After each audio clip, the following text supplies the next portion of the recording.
Nagpaliwanag si DSWD Secretary Corazon Juliano Soliman hinggil sa napalathala sa pahayagan sa United Kingdom na pinick up ng Philippine media na mga food packs na kanilang donasyon para sa sinalanta ng Bagyong Yolanda ay ibinebenta sa grocery sa Makati. Sa kanyang pagharap sa NDRRMC ay nilinaw ni Soliman na base sa hawak nilang record, ang mga nanggaling na donasyon mula sa UK ay walang mga pagkain. Ito ay mga shelter box, communication equipment, solar lights at blankets lamang.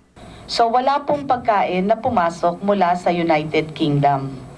Hindi po yun totoo na may binibenta from United Kingdom ng mga meals ready to eat. Ipinaliwanag din ni Soliman na ang lahat ng mga donasyon na nanggaling sa United Kingdom ay dumiretso sa mga sumalubong ng mga NGOs. Ibig sabihin yan, pagdating sa airport or pagdating sa pier, diretso po yung pinipick up nila. Ayon pa kay Soliman, wala silang tinatanggap ng donasyong pagkain mula sa US military tulad ng MRA food pack na ibinebenta sa Cash and Carry at sa Dao, Pampanga. Wala po kaming donation na tinatanggap mula sa US military.